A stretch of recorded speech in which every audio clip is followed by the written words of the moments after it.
Hello. What's up, everybody? Welcome back to the Couch Casual Show. This is your boy Kyle Diorio, and I'm here with my beautiful partner. Robert Dylan Vasquez, what's up, guys? Welcome back. We have the UFC 315 post show to break down for you. This was a pretty. This card, overall, in my eyes, exceeded expectations, especially with the main event. Sure. I'll agree, but when you look at this card on paper, like we did in the pre-show, we're kind of like, I don't know what this thing's gonna do. Is this card gonna deliver? How would it deliver if, like, what would that look like if it did? And it's kind of like,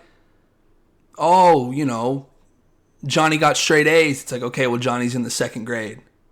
How Yeah, how good can that be? Well, we're here to tell you.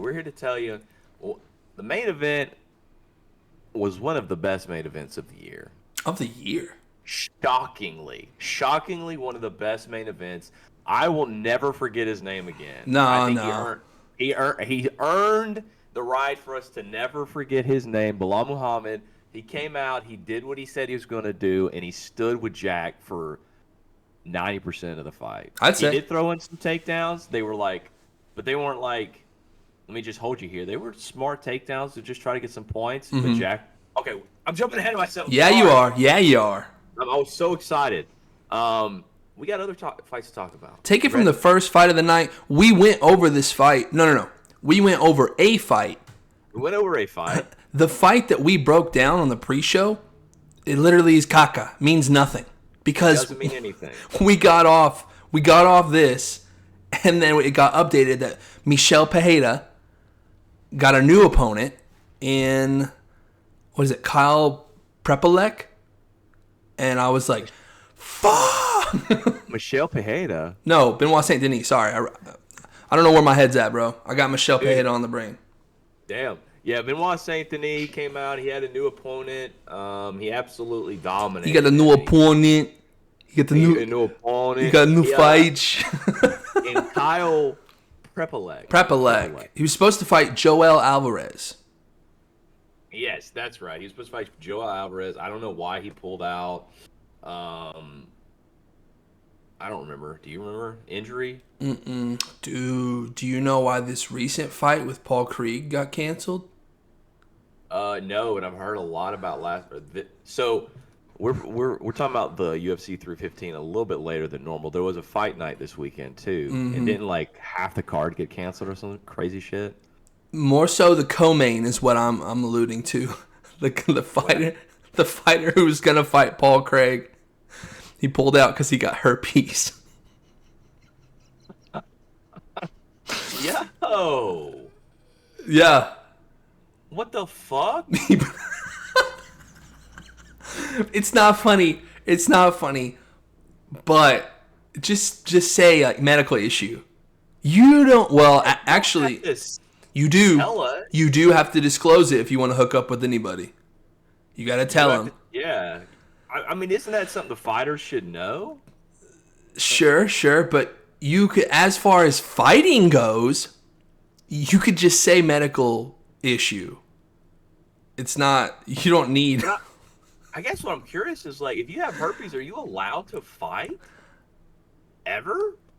I don't know. Not transmit that to the other I don't know how herpes is transmitted. It's not like it's not like skin to skin. I mean, I guess I don't know either, but like I imagine sweat.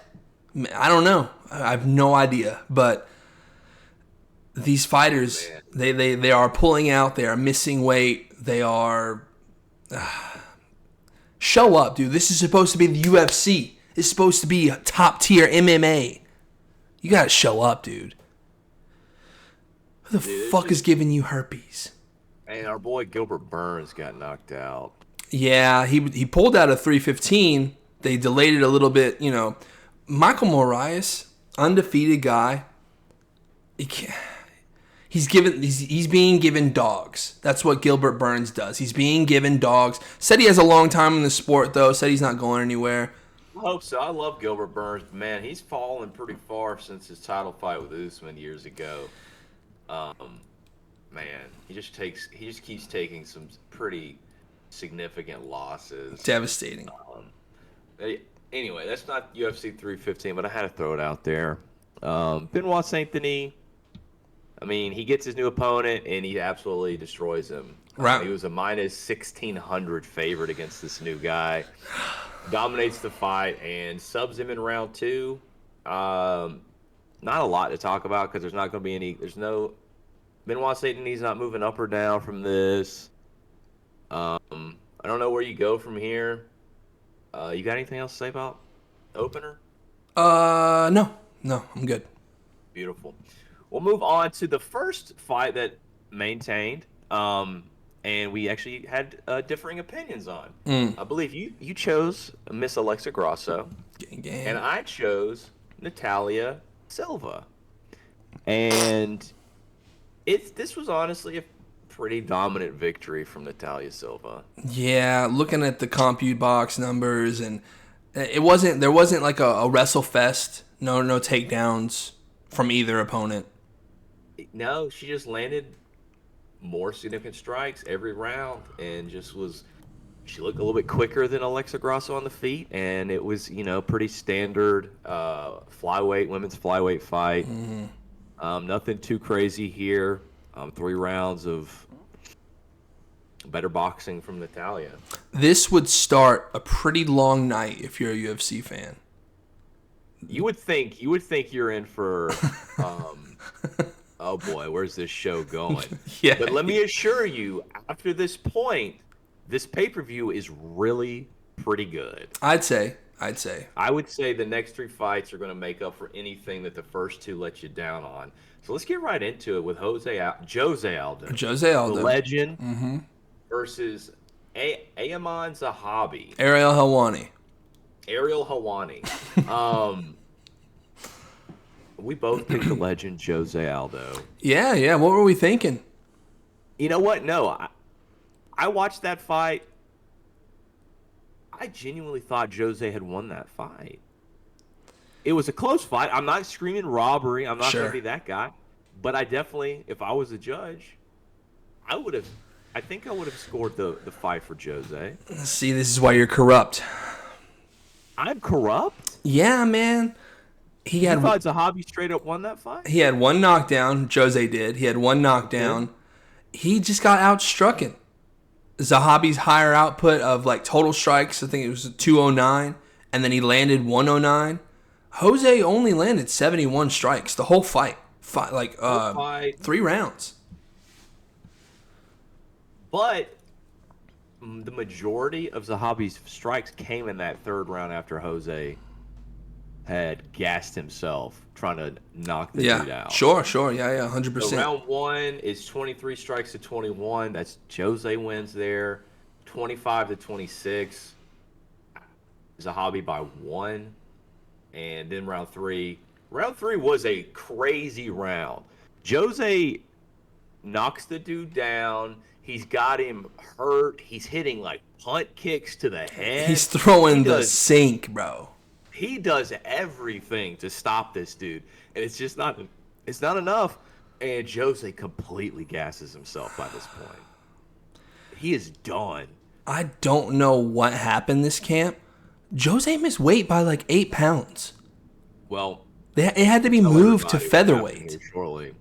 Yeah, it is crazy. It's not something you expect from a legend like Jose. He does explain it in his post-fight, and we'll explain it here shortly. But like this fight was a banger from start to finish. I mean, they were swinging. Jose was swinging bombs. Zahabi was swinging bombs. It was a good fight. It's a weird fight.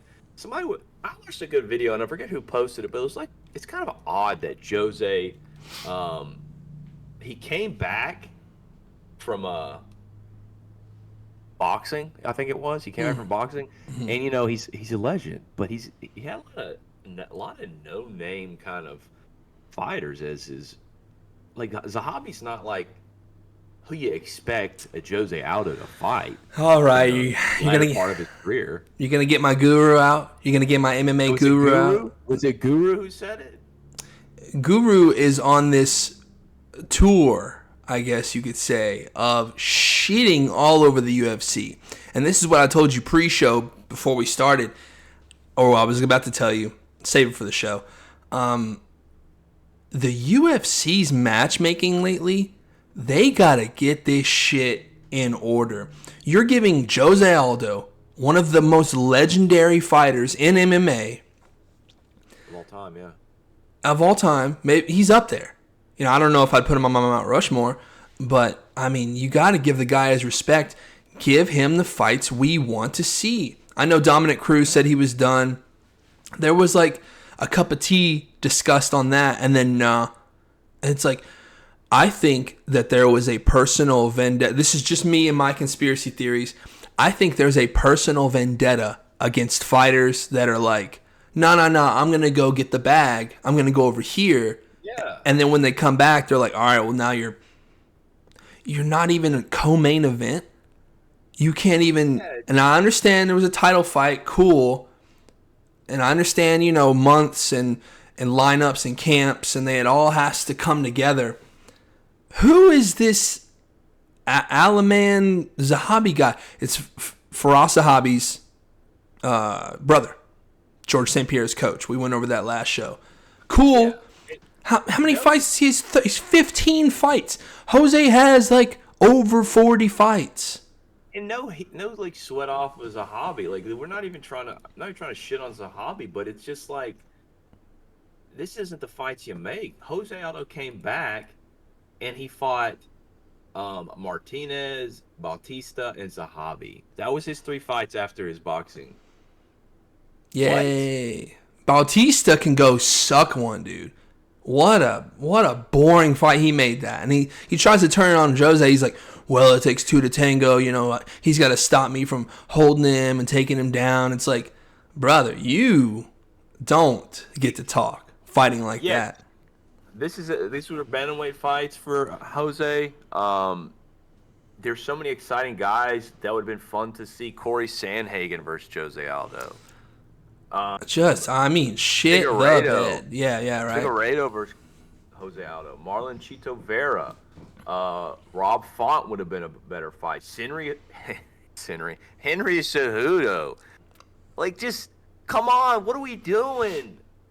They don't, which, I think, I'll ask your opinion. Do you think it's better to go ahead and exterminate the legend? Give Chuck Liddell, Rashad Evans, give, Rich Franklin, this fight. It's like, do you want to just like, what are we doing here? Let him, who did Robbie Lawler fight in his retirement fight? Big, broad shoulders. Nico Price. Nico Price.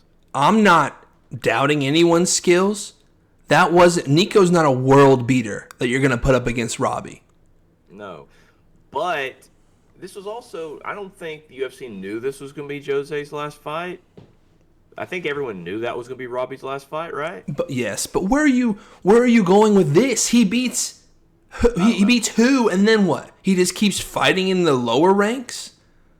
You're going to make a legend work for it like that? I don't love it. I don't love the matchmaking here. But, it is what it is. Zahabi wins, and Jose announces his retirement right after that fight. He said his body wasn't able to make the cut anymore. The training camps were much tougher on him this time around, and he said it's time for me to hang it up. You signed up for this. You wanted to go down and wait. Yeah. I mean, at the end of the day, he's had a long career, so it's like it is what it is. Maybe he could have kept going at featherweight more so, but if it's time to go, it's time to go, and we love Jose here, so hats off to you. Yeah, sure. Robert's a hater. It leaves a bad taste in my mouth because you're telling me Zahabi gets what? A title shot off of this? No. There's no way. No. So what are you going to give him? Who's up there? Was this fight even ranked?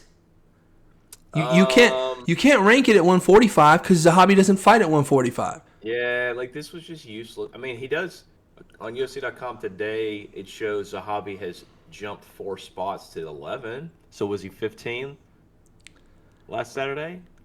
I don't even remember the last time he fought. Yeah, I think we looked at that and it had been a long time. Let's take a quick look. He had last fought in November 2024. Okay. So not like And who was that? Does it say? Pedro Munoz. Okay. That must have flew under my radar, but Yeah, could have been like a fight night. hmm Yeah, I don't know. The fight was exciting, pretty active, pretty crazy fight. But there's just a lot to discuss there about Jose, you know. And I hate that. You want to give the winner his due. You want to have, oh, what's next for him? What does this do for him? I don't think it does much, if anything. It doesn't do much. I think he might going up to 11. He's going to find himself in that murky, lower ranked, still top 15 in the world. Can't say anything bad about that. But you can fight either 7 or 15. Like you don't or unranked. Maybe he falls in a little bit of a favor and gets a top 10 opponent. He does agree to the last minute weight change, so Nice. Maybe he's got a little brownie point in. Opponent's still the same. You've been training for this one opponent. The weight, okay, thank God I don't have to cut this weight either. All right, cool. Well, he already had cut down to the weight. 36, I think he got down to. So I mean that's a significant difference. So we'll see. We what will happens see. For a hobby. Ready for the co-main? I'm ready. I'm tired of playing matchmaker. Let's talk about an actual fight. Beautiful. The champion, Valentina Shevchenko versus the French woman, Manon Fior. Yeah, dude, Valentina's got the most, noticeable, her bounce is crazy. I got this fight wrong, but I feel somewhat validated in my choice because Manon put on a pretty good fight. I'd say It was a pretty close fight, all things considered.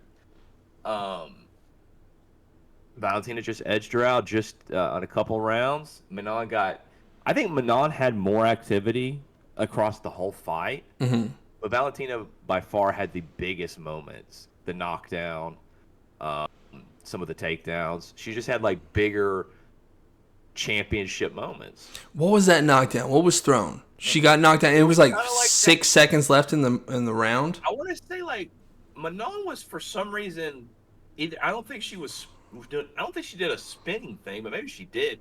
But Valentina kind of caught her at a weird angle. True, and yeah. It was kind of like one of those.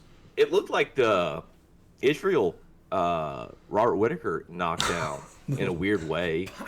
It wasn't really a lean back, but it was just such a there wasn't a lot of spin to the punch, but it put her down. It put her down. She hit one of those. Yeah, she was down for a little bit. What was that, round 3, 4? I don't even remember. But it was a pretty close fight.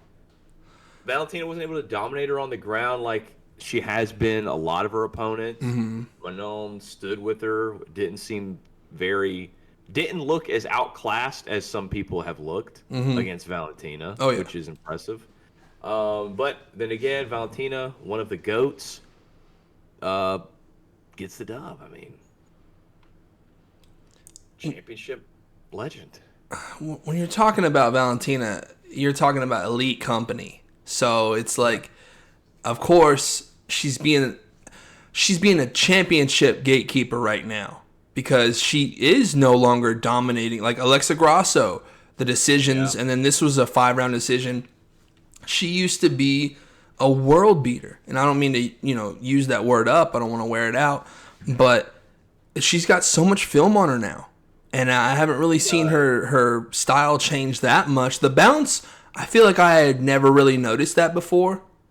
Dude, how couldn't you? I just every fight, I know there was a little bit hot, but this one it just seemed really, really extra. And it could be getting more and more, but like it's one of the things I always notice about her. Is her stance. Sure. I've seen it, but this time this is the only thing I could look at. Like when I watch basketball, the only thing I can pay attention to are the shoe squeaks, and it pisses me off. Yeah, dude. So it's like I was like, oh, and then I was focusing on. I usually try to keep like a dual vision on each of the fighters. That way I can see. It's a really hard thing to like really get honed in on and focus on. I just kept looking at Valentina. I just couldn't stop. So it was throwing me off. It's a funny stance. It's very, very bouncy. But like you said, there's a lot of tape on Valentina. She's been in title fights for almost 10 years now. Mm-hmm. She's been at the top for almost 10 years. That is insane. It's hard output, dude. Has 2 losses against Nunez. Did she move? I think she moved up to Nunez's weight. 135, I believe. And some people say she won the second fight. She didn't actually win, but like people were like, "Oh, she should have won." Valentina definitely deserves to be. She's GOAT B. You know what I'm saying? Sure. Like, absolutely dominant, and I don't really know what is next for her. She doesn't seem like she's anywhere close to wanting to retire. She was pretty ready to go after a 5-round war with Manon. So like I don't know. When's the next? Let's take a look at the rankings. Let's take a look at the rankings. The internet has something fun for us. Okay. I will call out some rankings. Natalia Silva moves up to number 1 after the fight against Alexa Grasso. I assume, without having heard what this internet fun rumor thing could be, I assume Natalia Silva is probably up next in line for Valentina's belt. If they're gonna just do what they should do, sure. Yeah, that's really in the top 5. That's literally your only option. Macy Barber at 5. She's Aaron fighting Blanchfield at 4. Who's Macy booked against? Let's see. I think Macy's booked. I'm pretty sure. Oh, well, if UFC doesn't say, that doesn't necessarily mean it's not accurate. But she just fought in March against Sarah Manara. I don't see Macy getting a title fight off of that. Aaron Blanchfield coming off the loss to Manon does beat Rose Namajunas. Alexa Grasso off the loss. Manon at 2. Natalia's the only one in the top 5 that I think makes sense for the next Valentina fight. If they're gonna do what they should do Natalia Silva. But yeah, okay. So that's what you would think happens. So what is the fun little rumor here? What we getting? My name is Sean Lee. Remember me, dude. Okay. The Magnum. Well, I know Magnum's not doing like that. The fucking Magnum, dude, comes up. Magnum versus the Bullet comes up, dude. That's what I think the fight should be. I'm with it. What do they strip Zhang if she moves up? Apparently, you can't go for double. I'm really shocked by Islam getting stripped. Islam should not have been stripped. Islam himself, no. But as well as I do, and the people watching this at home, if you're not, you don't have to be a deep MMA nerd at all. You don't have to be a fighting nerd at all to know that Ali Abdelaziz Sleaze, the agent of all those Dagestani, and I think he does Belal too, does Usman.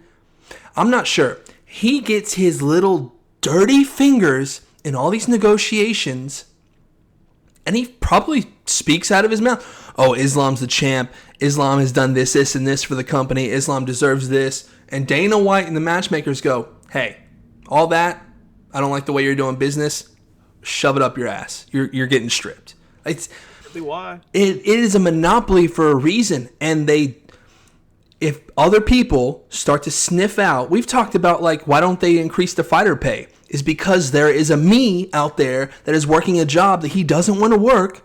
I love my job. Don't fire me. that would fight for 10 and 10.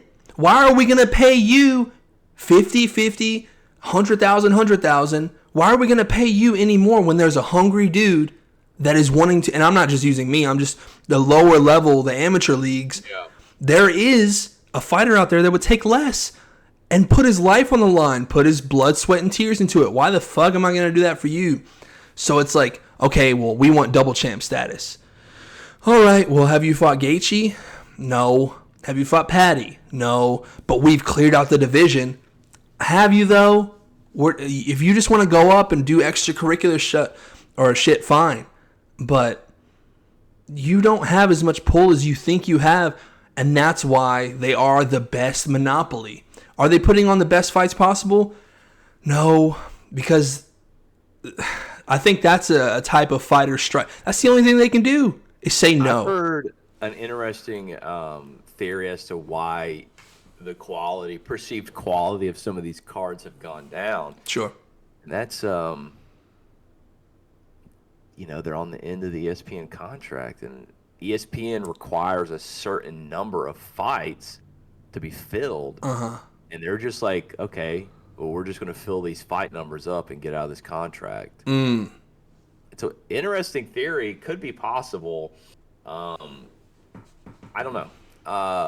What I do know is Islam was pretty dominant, was probably the only active champion that deserved an attempt at double champ status. So I was curious as to why he got stripped. But yeah, we're stripping him. He's moving up to welterweight. Boy, Jack Della Maddalena. Jack Della Maddalena. We're about to talk about that fight here shortly. He said he's ready to go. Yeah. When did we get to Islam? Zhang Weili being stripped stripped. Yeah. It's like, how the fuck? We're just about Valentina. How did we get Valentina to versus Islam? Dude, craziest fight of all time. That I think leads right into our main event. Because do you have anything else to say? There's what the UFC should do, and then Natalia Silva. And then this is just in general, but it relates. Yes, there is what the UFC should do, and then that's what they're gonna do. So we'll see. Yeah, I'm ready for this main event. Let's go. So, all right. As all the shit we've given Belal, remember the name Muhammad, over the last few months, he is. I will never talk shit about him again. He said he was gonna come out, and he said he's gonna stand with JDM, and that's what he did. There were very few takedown attempts for a Belal Muhammad fight. Was it 9? 9 attempts. He only landed 3. Jack's defense was on point. He was able to get out of all but one of them pretty quickly. Okay. I'm not trying to shit on what you just said about Belal. He did put on a great fight. Did you just counter your point, though? Oh, he said he was going to stand with Jack. He really had no choice. Yeah. So it's like, okay, my game plan's not working. I guess I'm going to have to fucking stand with him. He only attempted 1 takedown in the first round. Sure, and it wasn't like a crotch sniffing one. We can sniff out when the guy is desperate to shoot, but it was him mixing it up. 1, 2, shoot, Yeah, it wasn't like your typical crotch that he was like, we're just gonna switch things up. And so the fight stays standing 90% of the fight. I'd say. Belal was wanting to show off his Canelo hands. Spoiler, he doesn't really have Canelo hands. No, man. What I was very impressed with Belal was when it got ugly on the feet, that's when Belal was doing the best. Yeah. When he made it dirty, he was hurting Jack. He was landing on Jack. But when it was just like clean, straight up boxing, Jack was miles and miles away from Belal. I mean, you're talking Jack about looked insane. 4 or 5 punch combinations. It just looks so fucking crisp. It looked good, Was man. beautiful. Looked It was good. beautiful. His head movement, he was barely getting tagged until Belal would just kind of like rush in and make it really ugly. Right. The jab was nice. The jab was nice. Yeah. Belal made it. This was a great fight. And I can't now remember which round was to who. Like, I kind of had that knowledge probably for a couple of days, but now I don't fully remember. But that last round. Right. I texted Robert, that was the best round of the year. That was one of the most entertaining rounds, endings to a fight possible, because they left it out there. They both left it out there. Mm-hmm. I think it was one of the judges had it 2-2. 1 and 2, I remember watching it and being like, meh. Like I think Jack got those. Like Belal he's not trapping Jack on the out, like on the in the octagon. There's a black line in the octagon. Yes. Where fans can submit and put their name. Huge waste of money. I wouldn't recommend it. Yeah, no. But you gotta keep your opponent behind that black line, so when you shoot, there's nowhere for them to go. They bounce up against the cage. Jack was in the middle of the ring as much as possible. He stayed, like, his movement was insane. Footwork was top tier, bro. It was so impressive. Belal doesn't land a takedown until round 4. Well, what's that one where I think JDM tried to knee pick him, where he tried to like rush forward and Belal just used his momentum and like turned him? I don't remember which round it was. I'm just going based off the numbers here. Sure. He didn't actually land his first official takedown until round 4. Mm-hmm. Impressive as fuck. Jack with the scrambles though, getting back up, dude. Jack, prior to this fight, had not had great takedown defense. He kind of like, I think he was more like, okay, this is where we're at. All right, this is how I can attack. Yeah. In his past fights, he's like, all right, this is the situation I'm given. Let me work with this. And he's like, no, fuck this. I'm not getting laid and preyed on. Let's get up. And man, was it round 5 where he landed that knee that just split Belal's face open? The lip. Oh my God, the lip. Look up Belal Muhammad's lip. Oh, dude. Belal has some iconically disgusting injuries. The lip, the toe. Eye, the toe. Remember the injury, Belal Muhammad. Oh, fuck, dude. He goes through it. What a great main event. You seen that Thanos? Round of the year. Did you see that Thanos meme where it's like, it's like, I don't remember what the context was, and it's bugging me now. But it's like, what did it cost? And it's like everything. Like he put on a great performance, dude. But at what cost? His title. Everything. His stock rises though. His stock rises. I'm watching Belal's next fight. In the fans' eyes, he's a winner. I'm sure. If not, you're not a fight fan. I don't think. He showed heart, man. You can't teach that. He could have probably won the title had he just crotched it for 5 rounds. If he could get him down. This is true. He wasn't getting him down, so maybe that was why. Maybe he did get in there and realize he couldn't take him down as easily. But when you say prior to the fight, you're like, I'm going to show you these Canelo hands, and you keep it standing, I mean, that's like, okay, I get it. I just think he didn't call that. I think that's a twist on he didn't call that. He did, but he didn't. True. It's probably true. A lot of people are wondering what would happen if JDM didn't win. I guess we'll never know. But yeah, what a great main event. I'd say top off a pretty all right card. What's next for Belal? What's next for Belal? That's a good question because we kind of know what's next for JDM, I think. Well, that's all but contractually obligated now. Are you a fan, since we all know that Islam is next for JDM, how do you feel about DC bringing it up in the post-fight interview? Old buddy just fought. handsome fella, I guess. Jack from the side with the Voldemort profile of like, He's the flattest face I've ever seen in my life. That you could tell that dude's a boxer. Fucked up nose. yeah, dude. He's a nice dude. He's probably, if you watch any of his interviews, probably one of the most chill dudes in the UFC. Doesn't get worked up. Doesn't get worked up about too much. Very respectful of Volk and bringing another title home, and just really excited and a good, solid guy. DC's like, hand on the shoulder, like, we all know what's next. Blah blah blah. There have been talks, and it's like, dude, just can we talk about this? And they did a little bit, of course, but like, give him time, bro. Yeah, I get it. At the same time, they're gonna do that. They got to start promoting the next fight, every single fight. Sure. Always looking forward.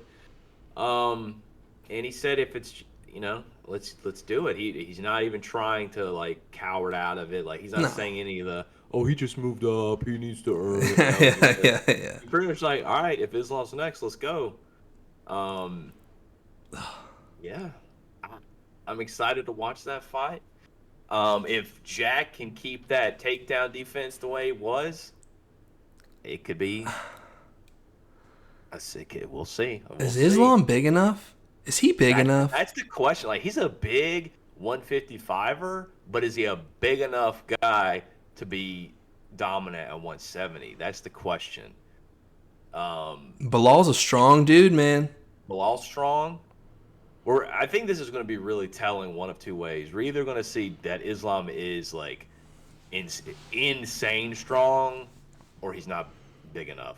Something Khabib never did. Islam could etch his own name. He is the number one. Really good. He could finally surpass Khabib's shadow a little bit. I'd say. Just put him in a different category at that point. You know what I'm saying? They wouldn't say, all those Dagestani fighters. It'd be like, no, you got to. There is Islam, and then there is Khabib. Like, yeah, he could earn a little bit of a distance. I'd say. Cast his own shadow. Be in his own light. Yeah, he really could. So that should be an exciting pay-per-view. That'll be later down the line. Welterweight, what do you do with Belal? Give him Sean Strickland. Is Belal moving up? What? Is Sean 185? Yeah, Sean's 185. Sean wants it. Why? Is this a thing? Sean wants it. Why does Sean want that fight? I don't fucking know, dude. What fuck Sean? Sean wants it. Says, you just got your ass beat. I got my ass beat last fight. Let's do it. Sack up. In the year of 2025, Belal Muhammad has more exciting fights than Sean Strickland does. I think the Sean Strickland fight being exciting, I think that's a myth. I don't think any of them were ever exciting.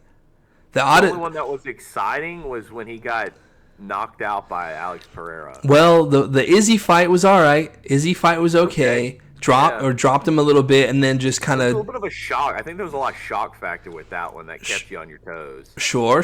So then he drops him in round 1? So the whole rest of the fight, you are on the edge of your seat for Izzy to either get him back. Oh, what's going on? That's not exciting. That's misleading. It wasn't. I was excited at the time, but it wasn't because it was like a super crazy fight. Even when he was fighting Jack, what's his name, in the Apex, and he's jabbing him. He's like, fall, Jack, fall. You're a bad man. You're a badass man. Fall. And he's hitting him, beating the shit out of him. That's not an exciting fight. Sean Strickland is not an exciting fighter. He is a misleading biatch. And it's just funny because, like, 2 years ago, 3 years ago, if you looked at both of these fighters, you take Sean had built himself up a little bit of a reputation. I'm going to war, he'd say that. Yeah. He wasn't fully found out to be false with it. And if you compared him to Belal Muhammad like that then, it was like, oh yeah, I'd watch Sean 100 times. Now, I'd rather watch a Belal Muhammad fight. The universe, dude. It's crazy how things change. Yeah, dude. Turns it on its head. Dude. I don't know what you do with Belal. I don't want to see Belal versus Sean Strickland. I don't even understand why that's being talked about. Sean needs to stay in his own lane here. Ian Gary has to fight Sean Brady. Has to. He's Okay. like, I'll fight anybody in the division except for Sean Brady. What the fuck ever. That's not up to you. Why? Why is he saying that? I don't know, but I think that he listed a bunch of fighters, and the only fighter he was like, nah, no. I don't get it. Sure, if you asked him, he'd be like, I'd clean up Sean Brady. Of course, he has that, that aura in his mind, but I'm pretty sure, 90% sure, he's like, it's everybody but Sean Brady. Shavkat Belal, Kamaru Belal. Who knows about this Shavkat character? He came and went. I don't know what he's doing. The next time he fights is going to be who knows when. Yeah, he's gonna be active, man. Like his last fight was in December against Gary. And then that was more of a contention than it should have been. Yeah. If he was just, don't mean to say it again, world beater, then he should have ran through Ian Gary. Ian is not, he's that guy. He is. Don't like him personally. Used to be a favorite. He turned to the dark side, went all Anakin on us. They did. Pre-Anakin. So, I don't know, man. Dude, I don't know. The welterweight, crazy as it sounds, welterweight's a lot more exciting than it once was. I'm getting the title back before I fight Shavkat. I'm not losing a number one contender fight to Shavkat. Yeah. I'm not wasting a whole badass camp preparing for a guy that I'm probably not going to beat. I mean, Sean Brady could definitely... Oh, dude. Whoever is whoever, no one is getting a title shot in the next year. Because you say, all right, Jack might take the summer off. Islam's got to get up and wait. That's the next fight. So we're just not going to get an actual contender fight until, what, Islam wins and retires? Because that's what he's going to do. He's not going to stay at 170. For who? For why? I don't know. I don't know what you do here. JDM, I hope it's a long reign because we need a top contender, dude. Nope. Well, that. Do you have anything else to say about 315 specifically? 315 specifically only jumbled the puzzle more. It only we thought we all knew what we knew and had it all figured out. No, we have no idea. You never know. I do want to talk about we've had some big fights announced. We've got DDP versus Kumshot Chimaev, which that could be like one of the craziest, stupidest fucking fights of all time. We've got Islam moving up, JDM.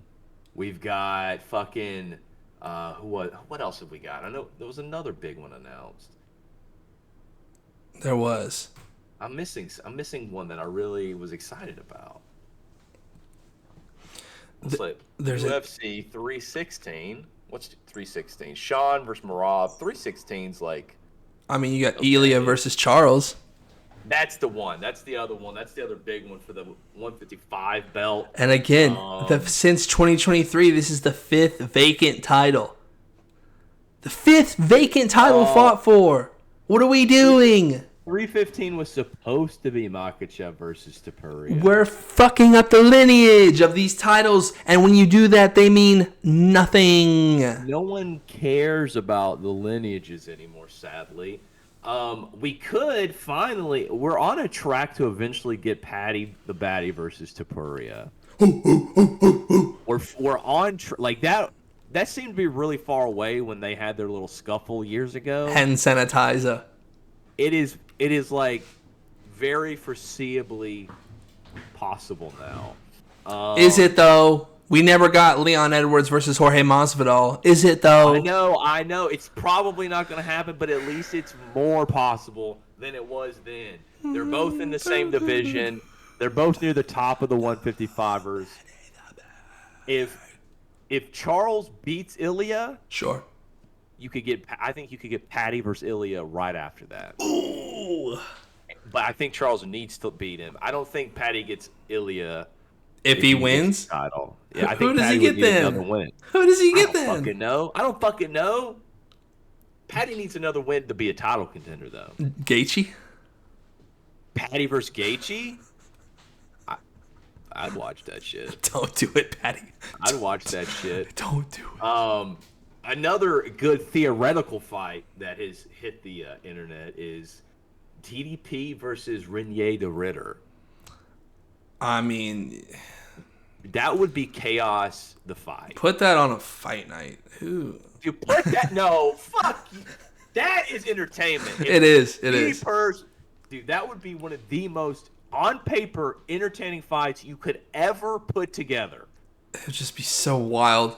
It's just so nuts. The dude that looks like he's the worst fighter of all time versus this guy that just keeps getting thrown under everybody. He's like, nah, he's from one championship. What the fuck is he? Dude is world class. Similar looking style. Like he does weird things in that cage. He gets that knockout against Bo Nickel. I thought was a knee to the face, and it wasn't at all.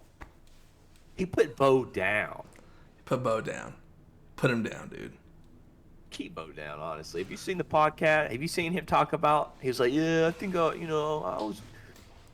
He almost let his little lackeys talk him into thinking he won the fight. Yeah, up until that point. 100%. Yeah, man. Everybody eats a little slice of humble pie every now and then. All I'm saying for 315, this is the 315 post show. This is not Analyze the UFC show.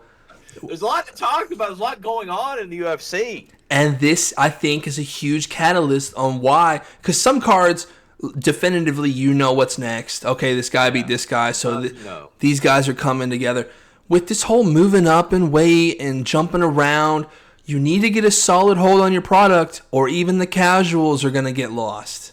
You get a little confusing. There's a lot of shit going on right now. Anything else you want? TBD on JON versus Tom? Dude, strip JON. Strip JON. If you're going to strip Islam, you strip JON. UFC 315, strip JON. Fucking strip JON. Has nothing to do with this card. No, he's not even... Heavyweight wasn't even fought on this card. Just every episode is going to be called Strip JON until they fucking strip JON or he fights. He is terrified of Tom Aspinall. Damn. He's out there snipping his boy's hair in Malaysia or wherever he's at. Doing something with the... I'll put the link in the bio to the video. That's fucking weird. Holding up Hezbollah and like... Have you seen that? Where he's toying with Hezbollah? No, I haven't even seen that. I'll send it to you. Bro. Oh. JON either fights Tom or retires. Get the fuck out of here, old man. I think he's already retired, Bubba. I don't think we see JON in the cage again at this point. It's either Tom or you're done, dude. And it's crazy because, like, losing to Tom, I don't think would even hurt his legacy.